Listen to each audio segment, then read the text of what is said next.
To understand the house, one must first understand the mechanism that paid for it. Before there was wood, there was steel. Before there was the endless labyrinth of hallways in San Jose, there was the cold, cylindrical finality of the .44 to 40 centerfire cartridge. We often look at the Winchester Mystery House as a ghost story, a localized haunting confined to a specific zip code in California, but this is a fundamental error in scope. The haunting did not begin on the West Coast. It began in the fires of the Industrial Revolution, inside the clamoring factories of New Haven, Connecticut. It began with a patent. It began with the industrialization of death. The Winchester Model 1873 was not merely a tool. It was a mythological object, christened the gun that won the West. But winning, in the context of empire and expansion, is a sanitized euphemism for erasure. It meant the systematic ballistic trauma inflicted upon indigenous populations, upon the buffalo that blackened the plains, upon the chaotic elements of a lawless frontier. Every pull of the lever, every ejection of spent brass, every cloud of sulfurous smoke was a transaction.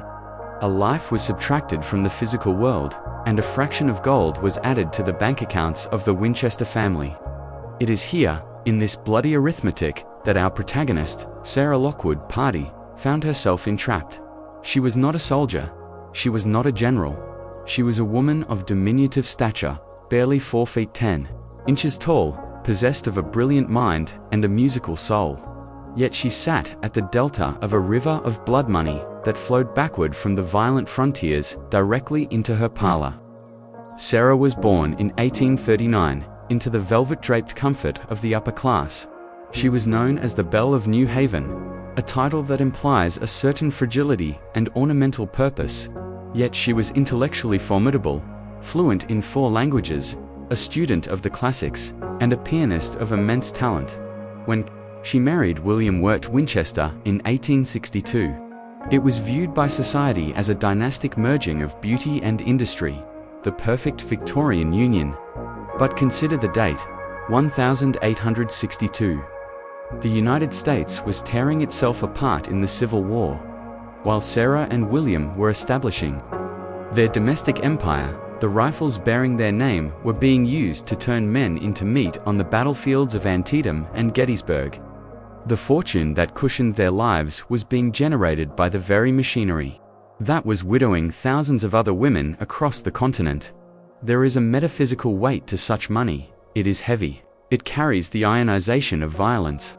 One must wonder if Sarah, sensitive and perceptive, felt the vibration of this carnage in the silver spoons she held, or in the silk of the dresses she wore. Did the walls of their New Haven home hum with the distant screams of the dying? This is not a poetic flourish. It is a question of moral thermodynamics. Energy cannot be created or destroyed, only transferred. And the kinetic energy of millions of bullets had to go somewhere. The universe, in its cruel and detached irony, often demands a tax on such excessive fortune, a levy paid not in currency, but in biological tragedy. The first collection of this debt occurred on July 25, 1866. Sarah gave birth to a daughter, Annie Pardee Winchester. For a brief luminous moment, the darkness of the war and the industrial grime of the business were pushed back by the pristine light of new life. But Annie was not long for this world. She was struck by a condition known then as The word itself is horrific, derived from the Greek marasmus, meaning decay. In modern medical parlance, we would call it severe protein-calorie malnutrition, a metabolic failure where the body, unable to process nutrients, begins to consume itself. It is a slow, agonizing wasting away. Imagine the physiological horror of a mother watching her infant shrink day by day, the skin becoming loose and translucent, the eyes sinking into the skull, staring out with a haunting, ancient wisdom that no child should possess. The silence of the nursery becomes a physical weight, heavier than lead. Sarah watched the light fade from her daughter's eyes, holding a child who was quite literally evaporating in her arms. When Annie died, 40 days after her birth, something in Sarah's mind fractured. It was a clean break, a snap in the psyche that would never fully heal. She fell into a Catatonic depression, a shadow realm where she hovered for nearly a decade. She retreated into herself. The belle of New Haven, replaced by a ghost in mourning weeds, drifting through rooms that felt too large, too quiet, too empty. But the fates were not finished with the House of Winchester. The mechanism of tragedy had only fired its first chamber.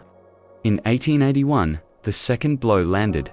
Her husband, William, the heir to the rifle empire, fell ill. It was not a sudden accident, but another slow, consuming horror. Tuberculosis, the White Plague. In the 19th century, consumption was the romanticized reaper, but the reality was visceral and terrifying. It is a bacterial invasion of the lungs, a colonization of the breath. Watch as the vibrant, powerful industrialist is reduced to a feverish, coughing skeleton. The sound of the consumptive cough is distinctive wet, rattling, a sound of drowning on dry land. For weeks, Sarah sat by his bedside, the smell of sickness permeating the heavy curtains, the metallic scent of blood on handkerchiefs, mixing with the medicinal odors of camphor and laudanum. She watched the man she loved, the anchor of her reality, disintegrate. When he died, Sarah was 41 years old. In the span of 15 years, the two pillars of her existence, the future represented by her child and the present represented by her husband, were pulverized. She was left entirely alone. But she was not just alone. She was arguably one of the wealthiest women in the world. She inherited a 50% stake in the Winchester Repeating Arms Company. Her inheritance was $20 million. In today's currency, that is over $500 million. Her daily income, passive, relentless, unstoppable, was $1,000 a day. Roughly $30,000 every 24 hours. Even while she slept, the factories pumped out rifles. The rifles pumped out bullets. The bullets killed men, and the profits flowed into her accounts. But money, she would soon learn, is not an insulator against the metaphysical. It is a conductor. It acts as an antenna. Sarah began to feel that she was not merely grieving, but that she was being hunted. The sheer magnitude of her loss could not be explained by bad luck. It felt targeted. It felt judicial. In the depths of her despair, Sarah sought answers where the rational world offered none. She turned to spiritualism. We must contextually understand this movement. In the wake of the Civil War, America was a nation of mourners. Almost everyone had lost someone. The veil between the living and the dead felt thin, porous, torn by the sheer volume of souls passing through it. Spiritualism was not a fringe cult. It was a desperate coping mechanism for a traumatized populace. It was in this atmosphere of dimly lit parlors, floating trumpets, and automatic writing that Sarah sought a consultation. Legend tells us she traveled to Boston to meet a medium, a conduit to the other side. Whether this person was a charlatan preying on a wealthy widow, or a genuine sensitive picking up on Sarah's psychic distress, is irrelevant. The outcome was the same. The diagnosis was delivered with the weight of a Supreme Court verdict. The medium told her what she had already begun to suspect in the darkest corners of her insomnia. The family was cursed. The spirits of those killed by the Winchester rifle, the Confederate soldiers, the Union conscripts, the Native American warriors, the victims of frontier shootouts were seeking vengeance. Blood calls to blood. They had taken her daughter. They had taken her husband. And now, they were coming for her. The logic was terrifyingly simple. You cannot profit from death on an industrial scale without incurring a spiritual debt. The bill had come due. But the medium offered a loophole, a bizarre clause in the contract of the damned. To appease these angry spirits, to confuse them, to keep them at bay, she had to go west, the medium reportedly said. Build a house. But not just a home. You must build a structure that never ceases. As long as the hammers ring, you will live. As long as the saws cut, the demons are kept at bay. Stop, and you die. Consider the psychology of this command. It weaponized Sarah's grief and turned it into a construction project. It gave her a task. It gave her agency in a world where she had been helpless. She packed her trunks. She shrouded her face in a heavy, dark veil that she would rarely lift for the Rest of her life, a physical barrier between her and the world of the living. She boarded the train for California, leaving behind the gray skies of New Haven for the Santa Clara Valley. But she wasn't just moving, she was fleeing. She was a fugitive, running from an army of ghosts that only she could see, carrying a war chest of blood money to fund her defense. Imagine that train ride across the continent. The rhythmic clattering of the wheels on the tracks, clack clack clack clack, sounding suspiciously like the racking of a lever-action rifle. Looking out the window as the lush green of the east gave way to the flat plains and eventually the golden dusty hills of the west. Every mile she traveled was a mile through the graveyard her family's weapons had helped create. She was traveling through the crime scene to build her sanctuary. She arrived in San Jose in 1884. It was a different world than agricultural, open, smelling of apricots and drying hay. She found an unfinished, 8-room farmhouse on 161 acres of land. It was modest, it was simple, it was the seed. When she signed the deed, she wasn't just buying property, she was buying a canvas for her madness.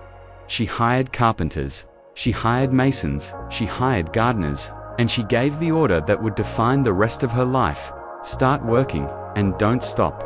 Not ever. This is the moment the atmosphere shifted. The silence of the farmhouse was replaced by a cacophony that would last for 38 years. The sound of the hammer striking the nail became the heartbeat of the estate. But this was not normal construction. There were no blueprints.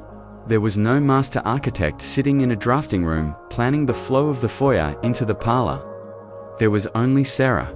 Sarah, small and veiled, suffering from crippling rheumatoid arthritis that twisted her hands and feet, walking the grounds like a wraith. She would sketch on napkins. She would draw on the back of envelopes. She would point a trembling finger at a wall and say, "Add a room here, put a window there, build a staircase here," and the men built. They were paid. Well, doubled the going rate, so they didn't ask questions. If the widow wanted a staircase that led directly into a solid ceiling, they built it. If she wanted a chimney that stopped a foot short of the roof, rendering it useless, they built it. If she wanted a door on the second floor that opened into thin air, a sheer drop to the garden below, they hung the frame and polished the knob. The house began to metastasize.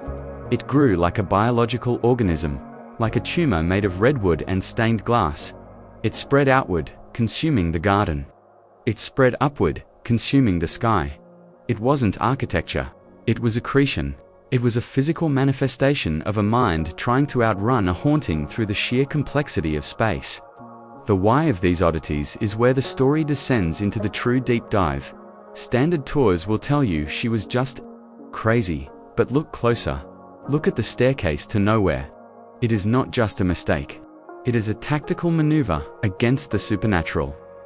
The law of the time suggested that spirits, while able to pass through walls, were confused by complex geometry.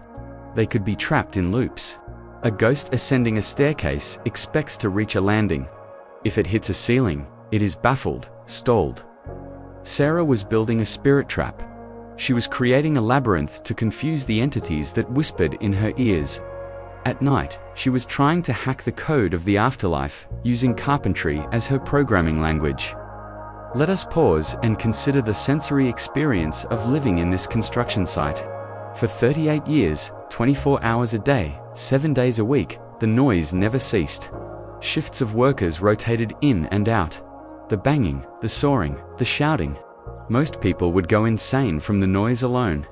For Sarah, the noise was the only thing that kept her sane. The silence was the enemy. Silence was the vacuum into which the spirits poured.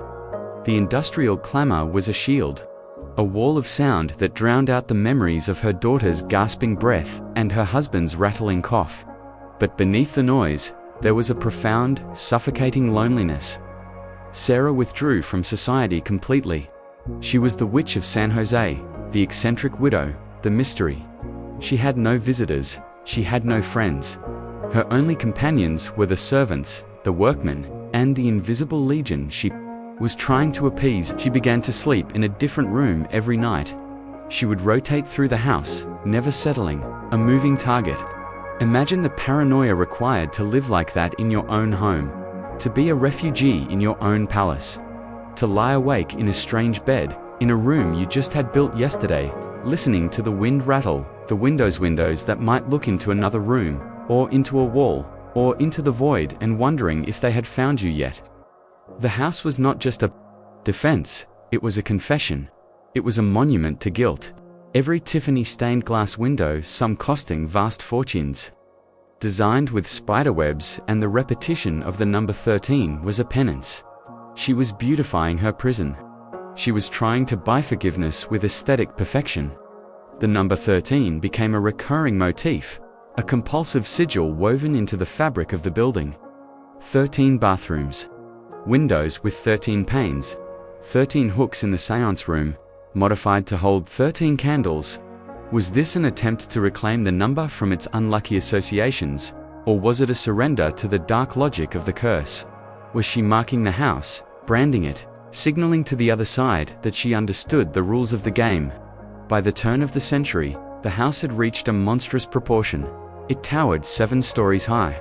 It was a babel of turrets, cupolas, and spires, a chaotic skyline that loomed over the orderly orchards of San Jose. Was a sore thumb. It was a scream in wood. And the earth itself seemed to take notice. The ground beneath California is not stable. It is restless, much like Sarah's soul. And in 1906, the tectonic plates decided to intervene in the Widows Project. But that cataclysm, and the devastation it brought, belongs to the next chapter of this descent. For now, we leave Sarah in the late 19th century, standing in the center of her growing labyrinth, the smell of sawdust and sawdust in the air, the sound of hammers ringing like church bells, a tiny figure in black holding the line against the encroaching dark. She has built the trap, but she does not yet know that she is the one caught inside it. Part 2. The Tectonic Judgment and the Inward Turn. By the spring of 1906, the Winchester House was no longer merely a residence. It was a citadel of superstition that scraped the California sky. It had risen to a dizzying height of 7 stories, a chaotic babel of turrets, cupolas, and spires that loomed over the Santa Clara Valley like a wooden thunderhead. It was a testament to the limitless power of fear funded by an unlimited budget. But the geology of California is indifferent to human wealth, and it is certainly indifferent to the architectural appeasement of spirits. The earth beneath the Santa Cruz Mountains operates on a timeline of tension and release that predates the invention of the rifle by eons. On the morning of April 18, 1906, at 5:12 a.m., the San Andreas Fault unzipped. The violence of the rupture was biblical. The energy release was equivalent to millions of tons of TNT detonating beneath the crust. In San Francisco, the city was turning into a furnace. But in San Jose, the violence was kinetic. The ground did not just shake, it rolled. It underwent liquefaction, turning solid soil into a roiling fluid. Inside the mansion, the sensation must have been apocalyptic. The massive redwood timbers, seasoned and heavy, groaned under the torsion. The specialized floating foundation, which Sarah had arguably designed with some foresight, saved the main structure from total obliteration. But the 7-story tower, the crown jewel of her obsession, did not survive. It snapped. With a sound that must have rivaled the artillery fire of the Civil War, the upper floors disintegrated, collapsing inward and downward, raining brick and splintered wood into the gardens below. The house was screaming. Inside the Daisy Room, located in the front section of the house, Sarah Winchester was asleep. The violence of the quake jammed the doorframe, sealing her inside. For hours, the woman worth $20 million, the matriarch of the gun empire, was trapped in the dark, choking on plaster dust, buried alive in the belly of the beast she had fed for decades. Imagine the terror of that confinement. In the pitch blackness, with the aftershocks rolling through the floorboards like waves on a wooden ocean, she did not pray to the Christian God for rescue. She likely believed the spirits had finally breached the perimeter. She believed the hammering had failed.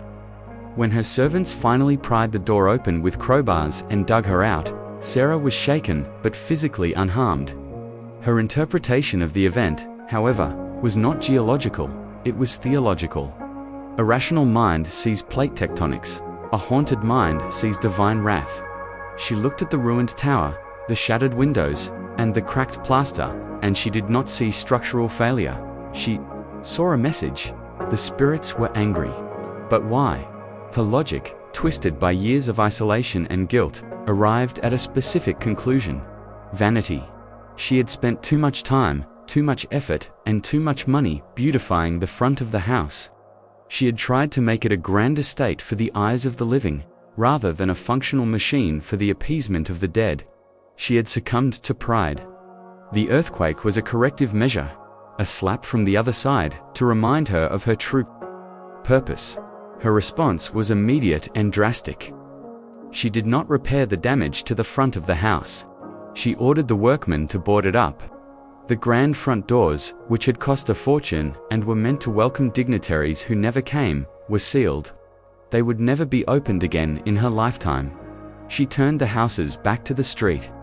The unfinished rooms were left as open wounds, exposed to the elements or hastily patched. She retreated deeper into the interior. If the spirits were angry about the facade, she would focus entirely on the guts of the building. The construction resumed, but the energy had curdled. It was no longer about expansion. It was about complication.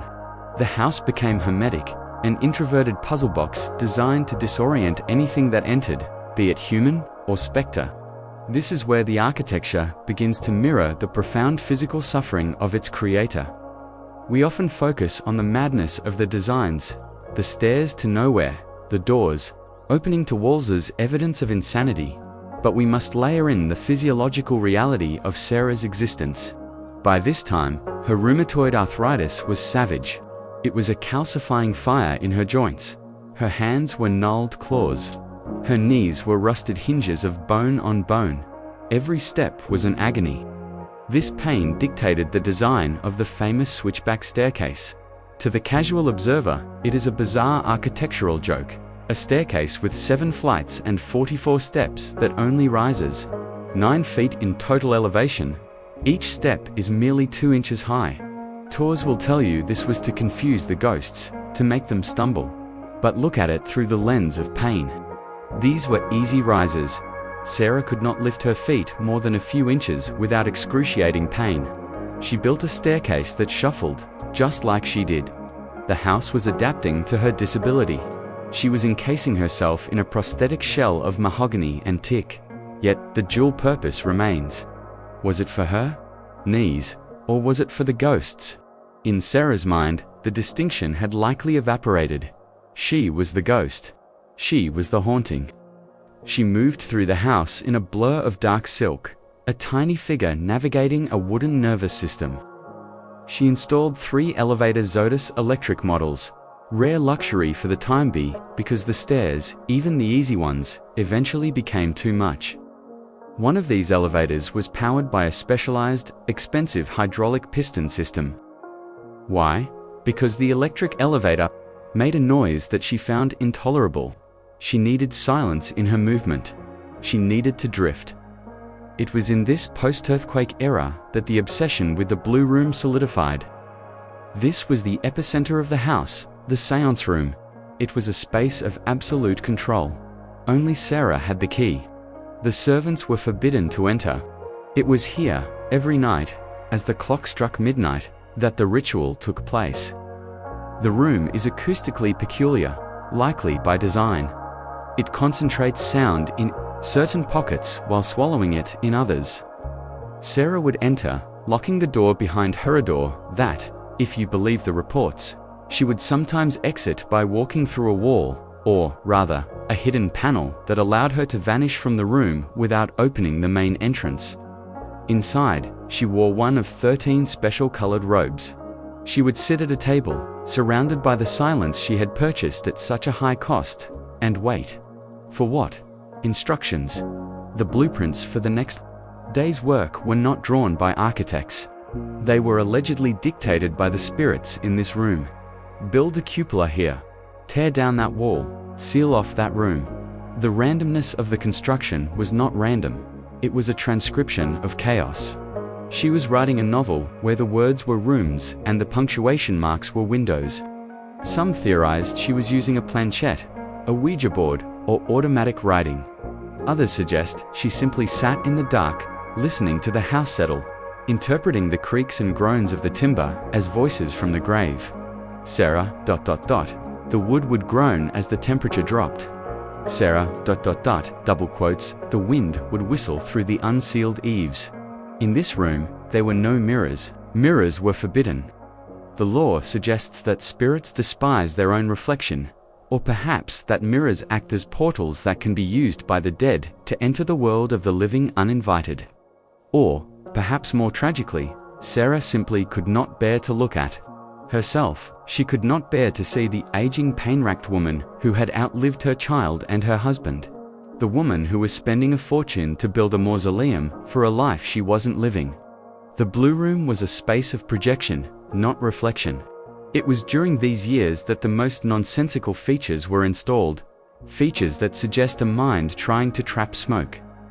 The door to nowhere on the second floor, which opens to a sheer drop to the garden, is often cited as a trap for ghosts. If a spirit walked through, it would fall. But spirits can fly, can they not? Or was the trap for something else? Was it a constant, subconscious temptation for Sarah herself? A quick way out of the pain. We see the witch's cap, a conical ceiling that acts as a perfect echo chamber. If you stand in the center and speak, the sound reverberates directly back into your own skull. Was she trying to amplify the whispers? The workforce became her congregation. At its peak, she had nearly 20 servants and a rotating army of carpenters and gardeners. They lived on the estate. They raised their families in the shadow of the constant hammering. They saw her rarely, a dark shape in a carriage, or a face in a window, quickly turning away. They were paid well to accept the madness. The gardener knew to keep the hedges trimmed, but never to question why a cypress tree was planted in the middle of a pathway. The painter knew to paint a room, and then, a week later, paint over it with a different color, and then board the room up entirely. It was an economy of absurdity. The logic of capitalism, efficiency, utility, profit, was inverted. The goal was inefficiency. The goal was waste, because waste meant time, and time was the only currency Sarah cared about. She was buying minutes of life with hours of labor. This brings us to a critical interrogation of the human condition, one that I want you to consider deeply. We look at Sarah Winchester, and we see a crazy woman, but is she so different from the modern condition? We build our own fortresses. We surround ourselves with noise, digital noise, social media scrolling, the ceaseless stream of content to drown out the silence where our own ghosts live. We buy things we don't need to fill voids that cannot be filled. We renovate our lives, changing the facade, hoping that if we change the outside enough, the inside will stop hurting. I want you to pause and ask yourself, do you believe that an environment can drive a person mad, or does a mad person infect their environment? Was the house a product of Sarah's delusion, or did the isolation of the house create the delusion? And more importantly, do objects retain the energy of their history? Can a rifle or a house be truly cursed, or is the curse entirely in the mind of the beholder? Leave your analysis in the comments below. I read the darkness, you're right. As the years ground on toward the 1920s, the house began to feel less like a construction site and more like a living organism that was slowly dying. The paint on the older sections was peeling. The unsealed rooms were gathering dust. The labyrinth was becoming choked with its own complexity. Sarah was growing frailer. Her eyesight was failing. The arthritis had curled her body into a question mark. But still, she listened. Still, she sketched. The fear had not abated. It had merely ossified. It had become the bone structure of her life. She was no longer running, she was enduring. She was waiting for the one visitor she couldn't build a wall to keep out. The one visitor who doesn't need a door. And in the deep silence of the Blue Room, amidst the smell of velvet and old wood, one has to wonder if she finally realized the ultimate tragedy of her project. You cannot confuse death. You can only delay it. And the bill, eventually, must be paid in full. Part 3. The sudden silence and the architecture of entropy. On the morning of September 5, 1922, the sun rose over the Santa Clara Valley, with the same hazy, golden indifference it had shown for millennia. The orchards were heavy with fruit. The air was thick with the scent of late summer dust and drying grass. Inside the sprawling, wooden exoskeleton of the Winchester mansion, the routine began, as it always did. The servants moved through the labyrinthine corridors with the silent efficiency of blood cells navigating a vein. The kitchen staff stoked the fires. The gardeners sharpened their shears. And the carpenters, the legion of men who had aged alongside the house, picked up their hammers. The rhythmic industrial heartbeat of the estate began its daily throb. Bang, bang. It was the pulse of survival. It was the sound that meant the mistress was still alive. Until, abruptly, it wasn't. At some point in the early hours, in a bedroom that was likely chosen at random to confuse the spirits, the biological machinery of Sarah Lockwood, Party Winchester, finally ground to a halt. There was no dramatic climax. There was no swirling vortex of ghosts dragging her into the abyss. There was simply the failure of the heart. A muscle worn out by 82 years of pumping blood through a body rigid with pain and a mind besieged by anxiety. She died in her sleep. The mainspring of the Winchester house broke. When the news traveled from the bedroom to the foreman, and from the foreman to the work crews, the effect was instantaneous and jarring. We must visualize this moment with forensic clarity. For 38 years, the air around this property had been solid with noise. The sound of construction was a physical presence, a constant pressure on the eardrums. And then, in 1 second, it evaporated. The hammers stopped mid-swing. The saws were pulled back from the timber, leaving jagged, unfinished cuts. The nails were left half-driven into the redwood, protruding like metal stubble. The silence that rushed in to fill the void must have been deafening. It was not a peaceful silence. It was a vacuum. It was the shock of a chaotic system suddenly losing its energy source. The workers, some of whom had spent their entire adult lives building rooms that would never be used, put down their tools, wiped the sweat from their brows, and walked off the job. They knew the money had stopped. The spell was broken. They left the house exactly as it was, a sentence interrupted in the middle of a word. The aftermath of her death revealed the true extent of her isolation and the pathetic nature of her treasure. Sarah had left everything to her niece, Marian. The world, hungry for a scandal and obsessed with the legend of the eccentric billionaire widow, waited with bated breath for the opening of the safes. There were multiple safes scattered throughout the house, hidden behind panels, tucked into cupboards. The expectation was that they contained bars of gold, piles of cash, perhaps the deeds to half of Connecticut. They cracked them open, the heavy steel doors swinging wide to reveal ... nothing. Or rather, nothing of value to a bank. They found locks of hair, her daughter's, her husband's, preserved like holy relics. They found woolen underwear, stockpiled against the cold she always felt. They found stacks of obituaries and newspapers discussing the deaths of people she loved. This was her hoard. She wasn't guarding gold, she was guarding grief. She had built a fortress to protect the ephemera of memory. It was a heartbreaking revelation that the mystery of the house was not supernatural greed, but a profound, unmanaged hoarding of trauma. The dissolution of the estate was rapid and ruthless. The furniture, the Tiffany glass that had never been installed, the miles of silk, the pipe organ set, was all auctioned off. It took 6 weeks to empty the house. Movers navigated the twisting hallways, stripping the flesh from the bones of the mansion. Once the contents were gone, the house itself was sold. It went for a pittance, roughly $135,000, a fraction of the millions Sarah had poured into it. The land was subdivided. The house was left as a hollow shell, a wooden carcass, stripped of its spirit. But capitalism, much like the ghosts Sarah feared, is a force that recycles everything. The house was almost immediately turned into a tourist attraction. This is the final dark irony of the Winchester legacy. Sarah built the house to keep people and spirits out. She designed it to be impenetrable, Confusing, a place of solitude. Today, millions of tourists pay to walk through her bedroom. They stomp through the holes she crept through. They take flash photographs in the seance room where she sought silence. The house has become exactly what she hated, a spectacle. The Mystery House is now a brand, a logo on a keychain, a backdrop for selfies.